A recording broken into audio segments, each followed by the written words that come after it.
throttle up. Discovery Roger, go for deploy. Thanks, Karen, and to everybody in the shuttle program. The crew is go for launch. Roger, nice to be in orbit. We have followed in their footsteps to get us where we are today.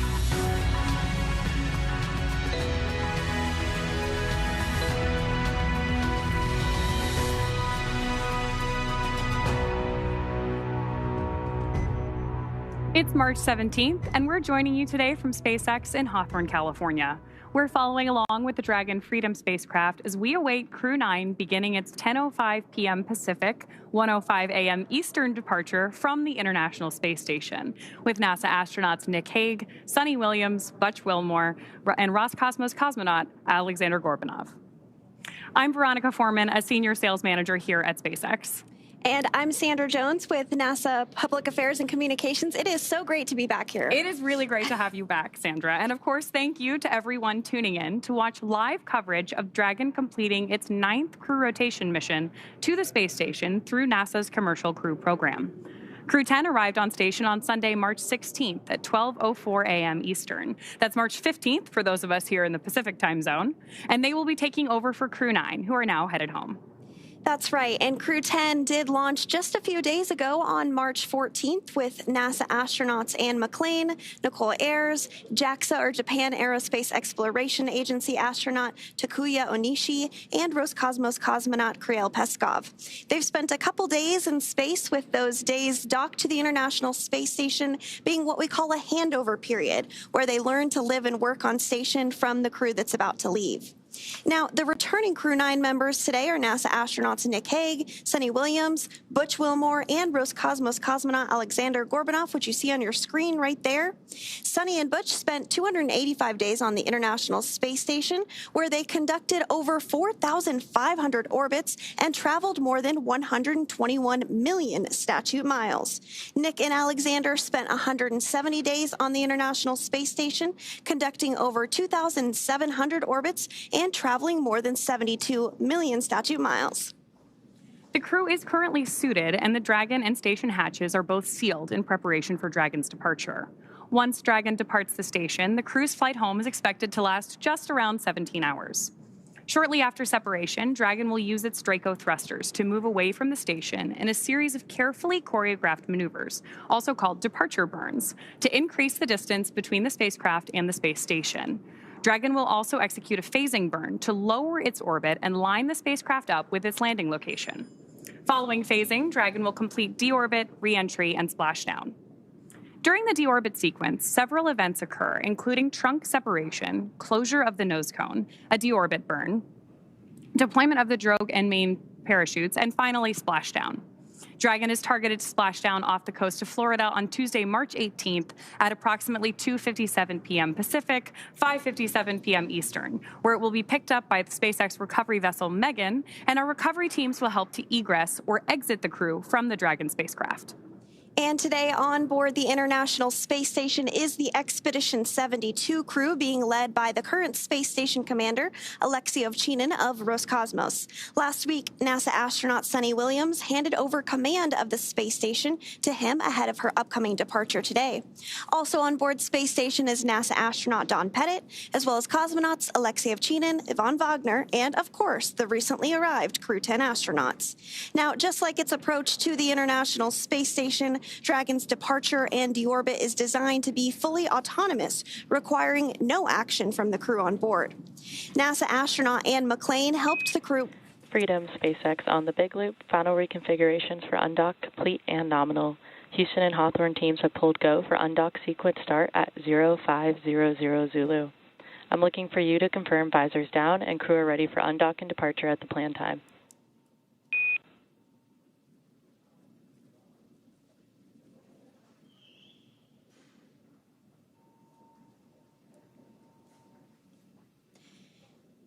And we did just hear confirmation that the team in Mission Control and the team in Hawthorne did pull go for undocking. We might hear some continued communications. Freedom.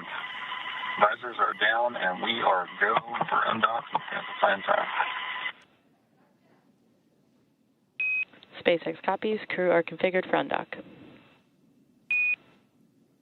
And so that was the voice of NASA astronaut Nick Hague, who is the commander of Dragon, giving the confirmation that they heard the go. So good news, we are continuing to progress down the timeline today for an undocking at 10:05 p.m. Pacific time here in Hawthorne. Now, Mission Control in both Houston and Hawthorne will be backing them up today as we step through undocking. And speaking of Mission Control Houston, let's go over to the voice of NASA, Rob Navius at the Johnson Space Center in Houston, to talk a bit about how the station crew have been preparing to send the crew home and what we can expect from here until Dragon departs station. Rob? Well, thank you, Sandra. It's been a busy morning so far. About 2 hours ago, the 4 departing Crew 9 crew members did gather in the Harmony module right at the passageway through International Docking Adapter number 2, which connects Harmony with the Dragon Freedom. They had a final opportunity to say goodbye to one another, a final opportunity for the remaining crew members on the station, members of the Expedition 72 crew, to take photographs. As you see there, Sonny Williams and Butch Wilmore were already suited up in their SpaceX entry suits. Once that was completed and the crew floated back into Freedom, Nick Hague and Alexander Gorbunov also suited up. Now, just for the statistic freaks out there, we can tell you that Williams and Wilmore, whose mission, of course, was extended. They launched back on June 5th aboard the Boeing Starliner spacecraft. Last August, NASA decided to bring them home on the Dragon Freedom spacecraft with Crew 9. They will come home with a splashdown on Tuesday afternoon with 286 days in space, a mission encompassing 4,576 orbits of the Earth and 121.3 million miles. But just to put it into context, not the longest single space flights in U.S. history. That distinction belongs to Frank Rubio, who remained on the station for 371 days when his Soyuz spacecraft experienced a coolant leak. He's followed on the list by Mark Vande Hei with 355 days, Scott Kelly with 340, Christina Cook with 328, and Peggy Whitson with 289 days in space. So although Williams and Wilmore have in fact had an extended mission, it's not a record-breaking mission. As we stand by for the final procedures to be encompassed here in Mission Control, you're looking at Flight Director Marcos Flores, who is the lead Crew 9 flight director here. To his right is spacecraft communicator Tess Caswell, who will be talking directly to the crew during the undocking phase and during the time that Dragon moves toward the approach ellipsoid, that mythical line in the sand where we complete integrated operations and turn over everything to the folks in Hawthorne to bring Crew 9 home for its splashdown in the Gulf of America on Tuesday afternoon. With that, we'll turn it back to you guys in Hawthorne and stand by for undocking. Thanks so much, Rob. Thanks so much, Rob. So as you mentioned, we are standing by for separation, which is set to take place here in a little bit more than 10 minutes. We are tracking a 10:05 p.m. Pacific time, 1:05 a.m. Eastern time departure from the space station. And as we mentioned earlier, just like during its approach to the International Space Station, Dragon's departure and deorbit is designed to be fully autonomous, requiring no action from the crew on board. Departure is typically faster and a little bit easier since the crew won't have to stop at any waypoints like we see when a spacecraft arrives to the space station. Once the undocking sequence is complete, Dragon will use its Draco thrusters to move away from the station in a series of 4 departure burns, which are carefully strategized maneuvers that increase the distance between the spacecraft and the space station. From there, a phasing burn will place Dragon on a trajectory to align it with the splashdown site. At the moment, the crew is suited up as they are during what we call dynamic phases of flight. And we did hear a call out a short time ago for the crew to go ahead and put their visors down ahead of the actual undocking itself. Before they depart the International Space Station, let's take a quick moment to get to know the crew we're bringing home tomorrow for the splashdown rather. U.S. Space Force Colonel Nick Hague is your Crew 9 commander. He was selected by NASA as an astronaut in 2013, and this was his second space flight to the International Space Station and third launch overall. He spent 171 days in space with Crew 9 and has a career total of 374 days in space.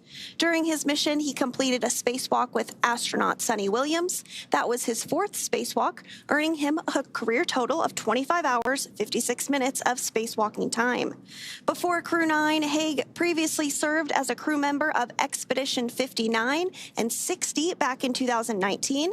He flew with Alexei Ovchinin and NASA's Christina Koch, so this is actually his second time sharing the space station with Ovchinin.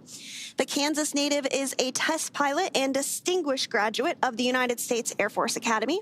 Nick spent 5 months in Iraq in support of Operation Iraqi Freedom, and he voluntarily transferred from the United States Air Force to the U.S. Space Force in 2021. And he is an active colonel. His wife, Katie, is a retired U.S. Air Force colonel, and they have 2 sons. NASA astronaut Sonny Williams is a mission specialist for Crew 9. This was her third visit to the space station. She originally launched aboard Boeing's Starliner spacecraft and arrived at the space station on June 6th. Following the agency's decision to return Starliner uncrewed, she became an Expedition 71-72 crew member. She logged 286 days in space on this mission. Sonny has a total of 608 days in space, earning her the ranking of second most time in space by a NASA astronaut. Former NASA astronaut Peggy Whitson ranks first with 675 days in space. Sonny conducted 2 spacewalks and has completed 9 over the course of her career, for a total of 62 hours and 6 minutes of spacewalking time. She ranks 4th on the list of cumulative time spacewalking by a NASA astronaut. Previously, she served on Expedition 14 and 15 in 2007, and again with Expedition 32 and 33 in 2012. She is a retired U.S. Navy captain and a proud graduate of the U.S. Naval Academy. Next up is NASA astronaut Butch Wilmore, who is also serving as a mission specialist today. This is his third space flight, and just like Sonny, he logged 286 days in space. He conducted 1 spacewalk and has completed 5 over the course of his career, earning him a total spacewalking time of 21 hours, 2 minutes. He's flown on 4 different spacecraft throughout his career: Space Shuttle Atlantis, Soyuz, Boeing Starliner, and now the SpaceX Dragon. Previously, the Mount Juliet, Tennessee native served on STS-129 in 2009 and Expedition 41 and 42 from 2014 to 2015. Wilmore is also a retired captain in the U.S. Navy. Alexander Gorbanov is the third mission specialist serving on today's mission. Crew 9 was his first spaceflight to the space station, earning him a total of 171 days in space over the course of his career. Gorbanov, along with Nick Hague, saw the arrival of 4 visiting vehicles and saw the departure of 4 as well. The duo orbited the Earth more than 2,700 times. Before his cosmonaut selection in 2018, Gorbanov worked as an engineer for a rocket space corporation and helped support cargo spacecraft launches from the Baikonur Cosmodrome. There is an amazing amount of diversity and experience behind the crew coming home today. Yes, absolutely. And so we are targeting undocking today at 10:05 p.m. Pacific, just a few minutes here from now. There will be an undock command that is sent first. That is expected at 10 p.m. Pacific time. And then it'll take a few minutes for us to actually see the physical separation and everything. But we are getting views right now of Dragon Freedom. What you see on that black portion of your screen there is some of the solar arrays that help collect power for the spacecraft. That will remain intact during the phasing, which is about 17 hours for this particular flight. But before splashdown tomorrow afternoon, which we are targeting at 2:57 p.m. Pacific, that portion of Dragon will actually be jettisoned. So it'll just be the white portion that we'll see splashdown. But we're not quite there yet. First, we need to have the spacecraft undock. So again, targeting undock at 10:05 p.m. Pacific time this evening. That's absolutely right, Sandra. So right now what we're doing on board Dragon is preparing for that undocking sequence to be commanded. Undocking from the space station basically involves separating the umbilicals and those attachment hooks that we use to dock Dragon to the space station. So we're effectively doing what we did during the docking procedure here, but in reverse. All of that in preparation for splashdown tomorrow. Freedom, SpaceX on the Big Loop, undock sequence commanded.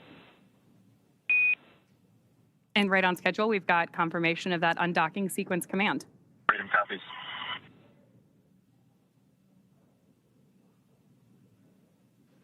Here in Houston in Mission Control, we are now monitoring the demating of the umbilical.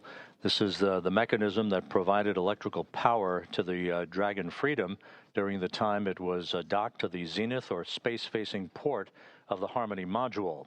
Originally, Freedom docked at the forward port of Harmony and then back on November 3rd with Williams, Wilmore, Hagen, Gorbanoff on board. Umbilical demate reported to be complete. As we stand by for the initiation of the opening of the hooks, 2 gangs of hooks, 12 hooks in all, holding Dragon to the docking port on the zenith side of Harmony.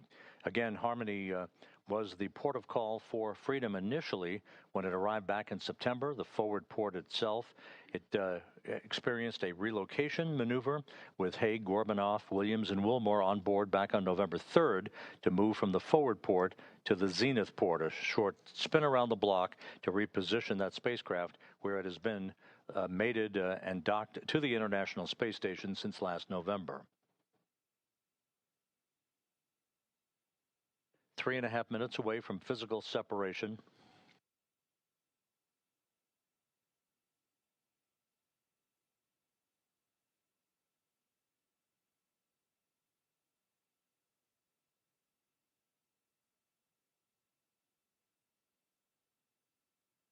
Once the physical separation occurs between Dragon and the docking port on Harmony, it will begin to move above the station at a very slow rate of about 1/10 of a meter per second. Then we'll move behind the station. A series of departure burns will then put it on a trajectory to carry it below the station and on its way to a safe distance away from the International Space Station for its deorbit burn that will occur at 4:11 p.m. Central Time, 5:11 p.m. Eastern Time on Tuesday afternoon to begin the final leg of the ride home for Williams, Wilmore, Haig, and Gorbanoff.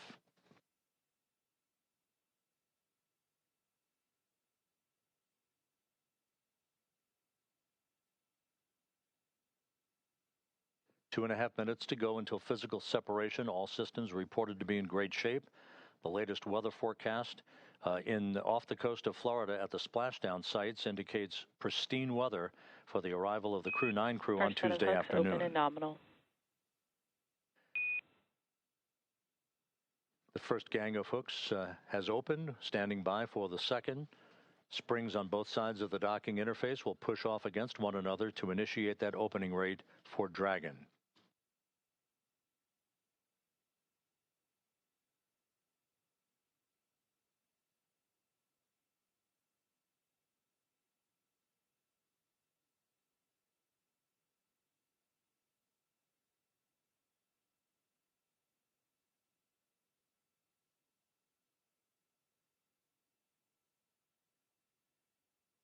"90 seconds till physical separation, heading into the home stretch for Williams and Wilmore, the beginning of the end for a 9.5-month mission in space."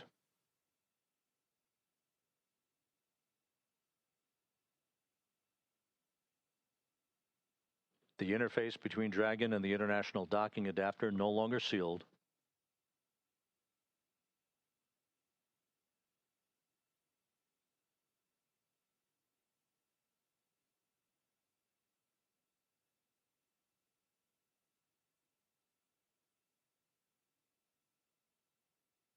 The International Space Station and Dragon flying from southwest to northeast across the Pacific Ocean at an altitude of 261 statute miles.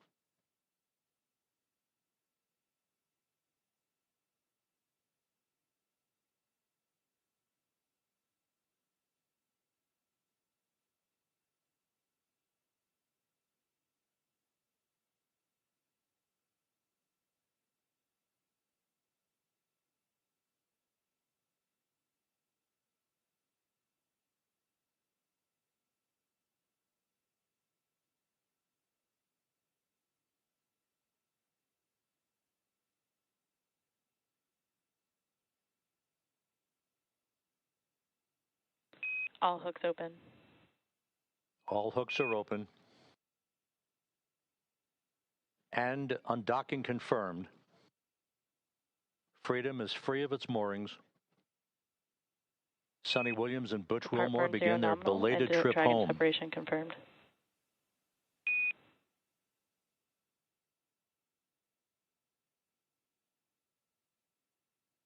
Undocking occurring right on time at 12:05 a.m. Central Time, 1:05 a.m. Eastern Time.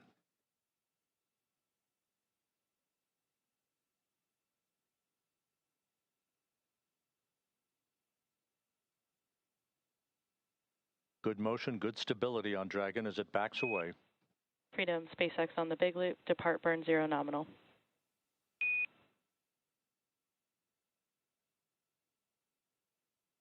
Good opening rate reported by the visiting vehicle officer.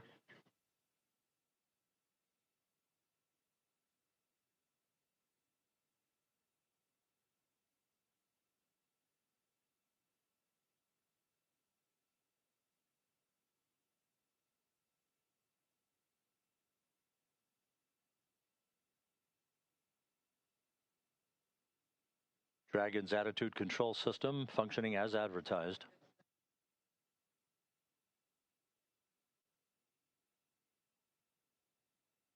Houston Freedom on the big loop.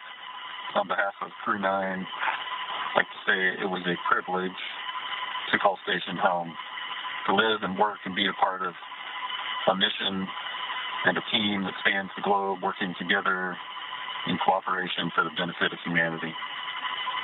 To our colleagues and dear friends who remain on the station, Alex and Baker, Todd, Kirill, we know the station's in great hands. We're excited to see what you guys are going to accomplish, and we'll be waiting for you. Crew 9's going home.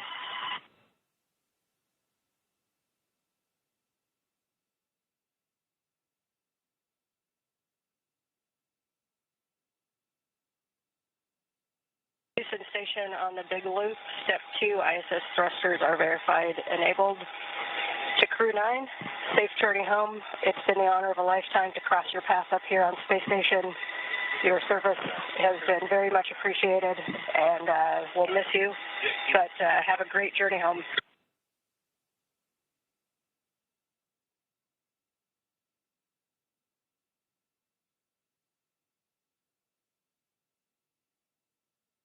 Crew 9, and this is Zach. I wish we could spend more time with you guys, but many people who love you and whom you love are waiting for you. So safe travel, Godspeed.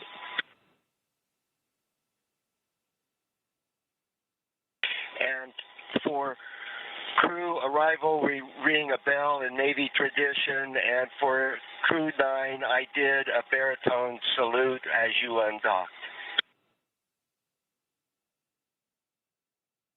Love you guys.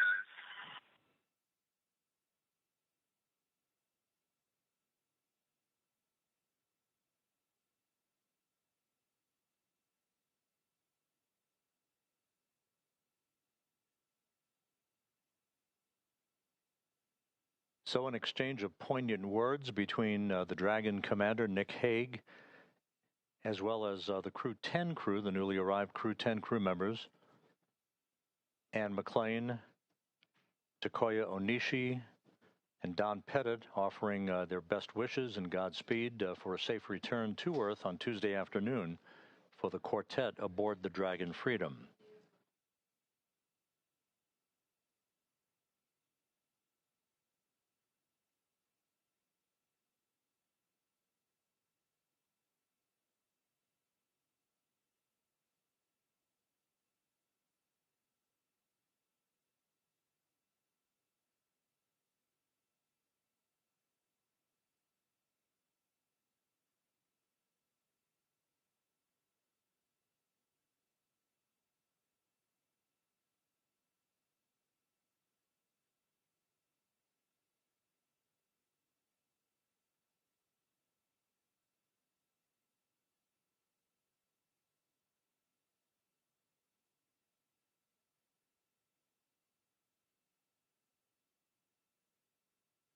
Dragon continues an opening rate away from the zenith port of the Harmony module of the International Space Station, undocking occurring just about 5 minutes ago.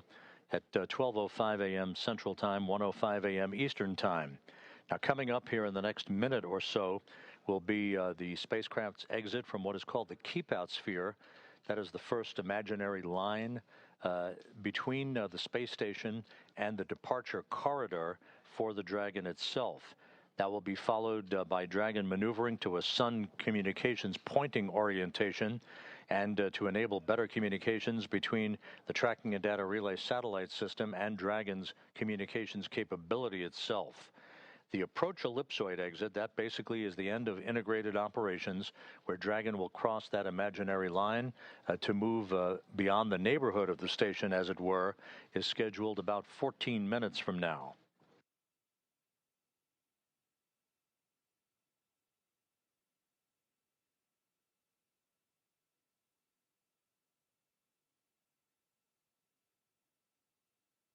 The departure one Freedom, burn now SpaceX complete, on the all big loop. nominal. Depart burn 1 nominal.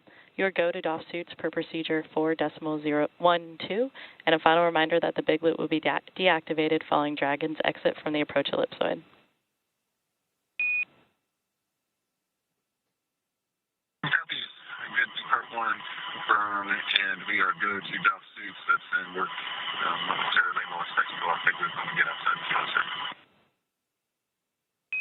That's a good readback, Freedom.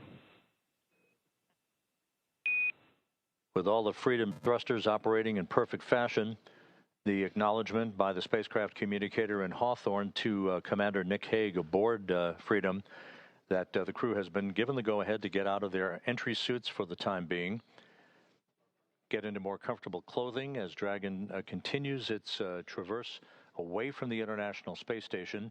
This will continue throughout the course of the overnight hours into tomorrow afternoon, a series of pre-programmed maneuvers that will enable Freedom to be in a position for its deorbit burn on Tuesday afternoon.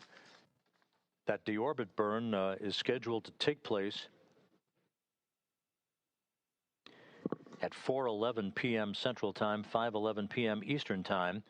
It'll be a 7-minute, 29-second braking maneuver to enable Dragon to slip out of orbit.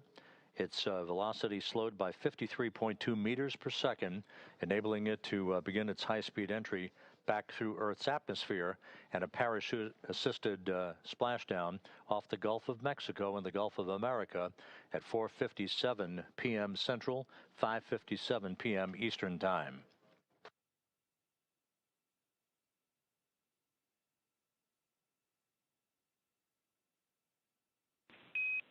Station and Houston, on the big loop, Dragon has exited the keep-out sphere.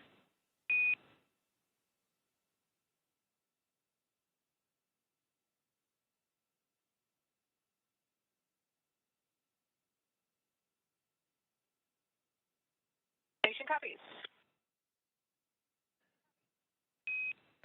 Freedom, SpaceX on the McLean, big loop. Dragon acknowledging has exited the approach ellipsoid and is on a 24-hour safe free drift path. Configure comm for Dragon to ground in preparation for big loop deactivation. Freedom copies.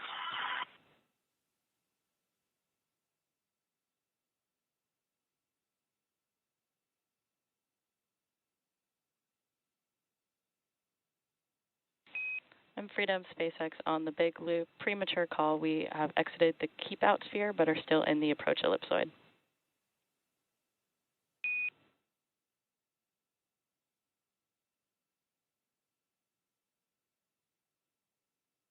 Freedom understands.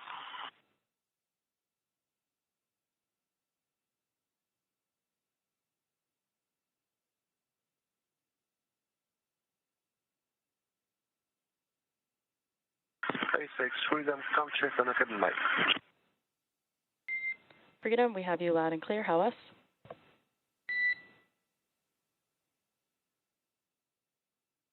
With Dragon having crossed the keep-out sphere, next major milestone will be the exiting of the approach ellipsoid to depart the neighborhood of the station. With that, we'll toss it for the moment back to Hawthorne and Veronica and Sandra. Thanks so much, Rob. As Rob just mentioned, we are now waiting for Dragon to exit the approach ellipsoid, also known as AE, which is another imaginary shape, this time a three-dimensional ellipsoid measuring 4 kilometers by 2 kilometers by 2 kilometers, in the same family as the Keep-Out Sphere. It's one of several safety zones set up to govern visiting spacecraft, either arriving or departing the station.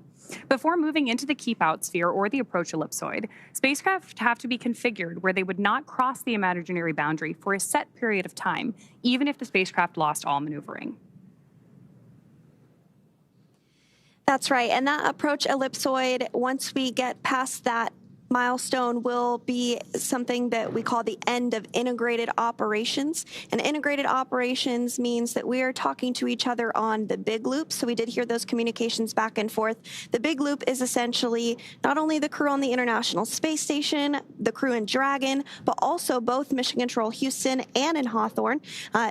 Hence the name, the Big Loop, because they're all working together to make sure that they have common communications during some of these dynamic portions of flight. So again, we are standing by for approach ellipsoid exit at 10:24 p.m. Pacific time. And on your screen there, we are getting a view of Dragon from the International Space Station, now quite a bit smaller than when we just saw a few minutes ago, undocking at 10:05 p.m. Pacific. Also in the line of sight there, we have a small view of the Canadarm, which is a robotic arm that helps do some maneuvering and is utilized a lot during spacewalks on board the International Space Station. So to recap, the hatches between the International Space Station and Dragon were closed earlier today at 8:05 p.m. Pacific, 11:05 p.m. Eastern. Since then, the crew has settled in and is working to take off their spacesuits for their 17-hour journey back to Earth. The joint NASA and SpaceX teams did, of course, pull go to proceed with undocking, and that undocking command was then sent at 10 p.m. Pacific, followed by umbilical retraction and hooks opening, with physical separation taking place at 10:05 p.m. Pacific, as the space station and Dragon were traveling 261 statute miles off the coast of Guam over the Pacific Ocean. Dragon then completed 2 of 4 departure burns and has exited the Keep-Out Sphere, and we are now just minutes away from Dragon crossing the approach ellipsoid to set the spacecraft and Crew 9 up for their path back to Earth. Again, Dragon is targeting to splash down off the coast of Florida in the Gulf at 2:57 p.m. Pacific, 5:57 p.m. Eastern on Tuesday, March 18th, marking the completion of a long-duration science and research mission. Great views right now on your screen of Mission Control here in Hawthorne, California.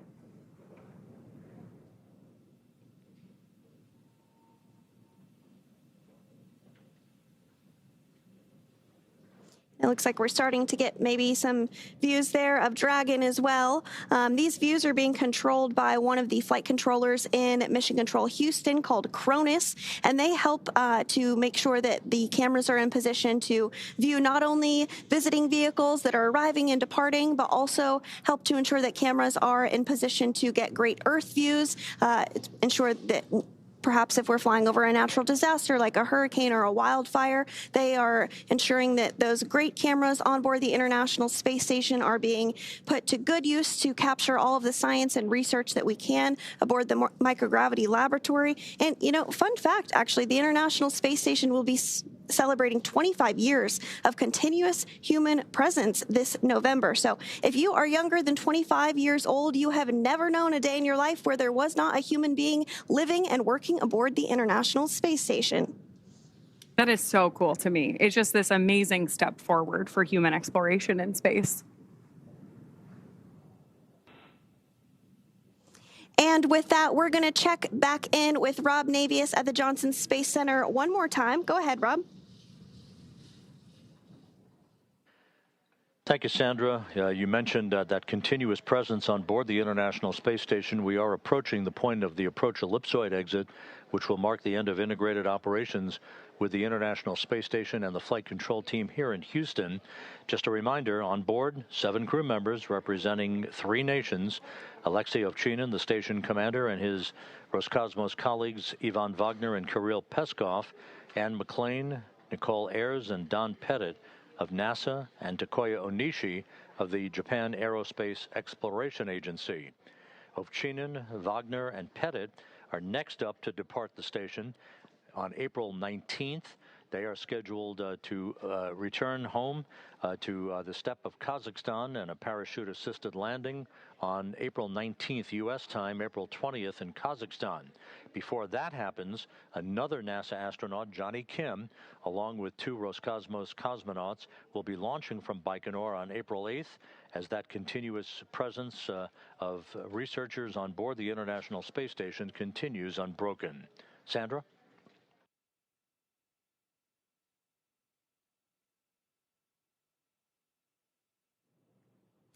And thank you so much, Rob, for that update. We really appreciate you joining us here as you spent your evening in Mission Control Houston. Again, we are continuing to get these views following Dragon's undocking from the International Space Station at 10:05 p.m. Pacific time. That sets us up for a splashdown tomorrow afternoon at 2:57 p.m. Pacific time off the coast of Florida. And so we did mention that the crew was busy with a lot of science and research investigations during their time on board the International Space Station. That really is the whole point of the International Space Station, is to conduct science and research investigations, eventually leading to longer duration missions to the moon and then on to Mars.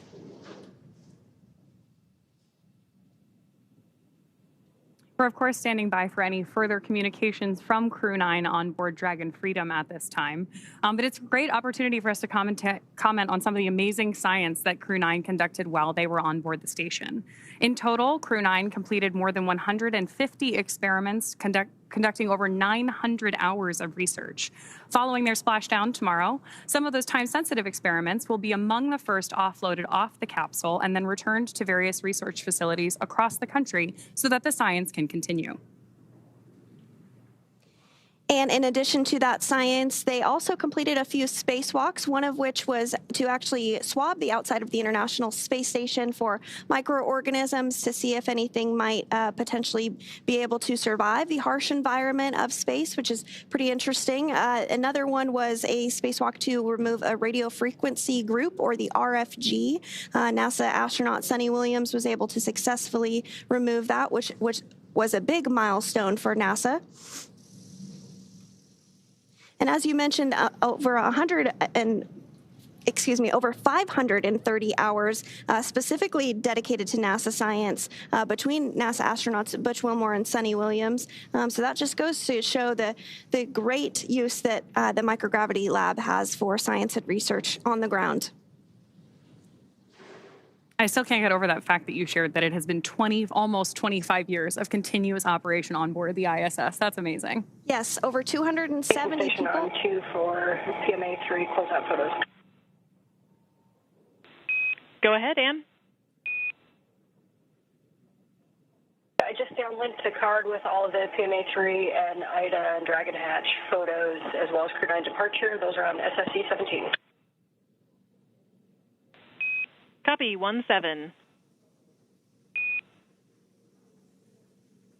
And just want to clarify, also on 17, I did a whole series of kind of inspection documentation photos before departure, and then a series after departure per the instructions. So 2 different folders with before and after photos. We copy.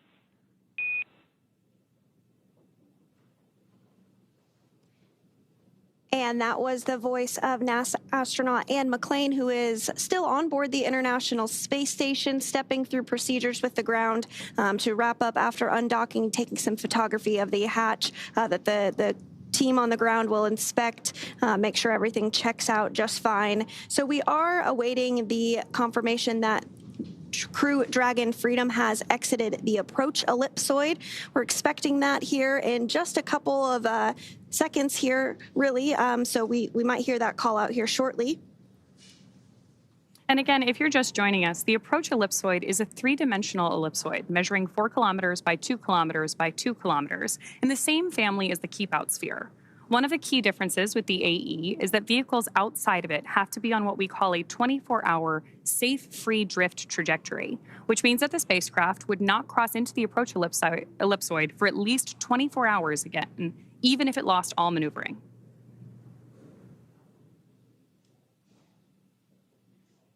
That's exactly right. So we'll continue to stand by for that. Now, you may be wondering, what will the crew be doing during their 17-hour phasing? You did hear the call out earlier that they had to go to doff or take off their spacesuits. So they'll get settled in, have the opportunity to have a meal, and try and get some sleep before their targeted splashdown off the coast of Florida tomorrow afternoon at 2:57 p.m. Pacific time tomorrow afternoon. So we are looking forward to seeing them splash down off the coast of Florida tomorrow. So continuing to stand by for that approach ellipsoid exit. Should be hearing the call out any moment now.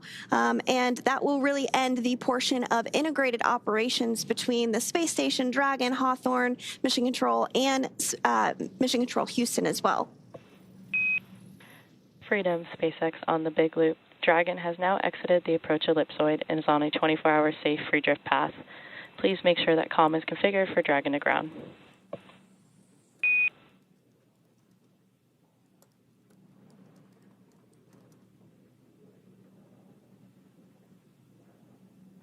And SpaceX Freedom on Dragon to ground. Understand we're out the approach. Ellipsoid, 24-hour freedom.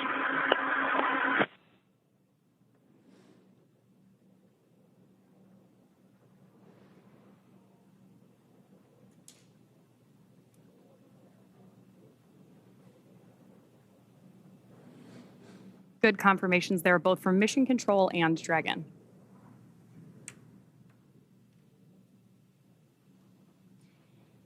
And again, we did hear confirmation that Dragon Freedom has now exited the approach ellipsoid, or AE, which is that imaginary shape that's three-dimensional ellipsoid measuring 4 kilometers by 2 kilometers by 2 kilometers in the same family as the keep-out sphere. So one of the key differences with the AE is that vehicles outside of it have to be on what we call that 24-hour safe free drift trajectory. This means that the spacecraft would not cross into the approach ellipsoid for at least 24 hours, again, even if it lost all maneuvering. With that, Crew 9 has officially departed the International Space Station. As Sandra mentioned, it will take them about 17 hours until they make their way back to Earth. So the crew is currently settling, as Sandra mentioned, for a little bit of dinner, or maybe get their suits off before they take some time to rest before returning to Earth. Dragon is, of course, targeted to splash down off the coast of Florida tomorrow at 5:57 p.m. Eastern, 2:57 p.m. Pacific on March 18th, followed by the crew getting picked up at sea by a SpaceX recovery vessel. As they rest up, our teams here will continue to keep an eye on the weather to ensure a safe return for Dragon and our Crew 9 astronauts. And though our coverage here in Hawthorne today is wrapping up for now, we will turn it over to the NASA team in Houston to take us through the next phases of the Crew 9 mission. Our friends at the Johnson Space Center will provide continuous live audio-only coverage along Crew 9's journey home until we rejoin tomorrow. You can find the audio-only link by visiting nasa.gov/live and clicking the mission audio link, or by searching for NASA Mission Audio Live Feed on YouTube at go.nasa.gov/live-ISS. Meanwhile, we'll rejoin you for live visual coverage starting roughly 1 hour prior to splashdown at 1:45 p.m. Pacific. As always, you can find mission updates on X at NASA, at SpaceX, and on the web at nasa.gov. Thanks so much for watching. We'll see you and our Crew 9 astronauts soon.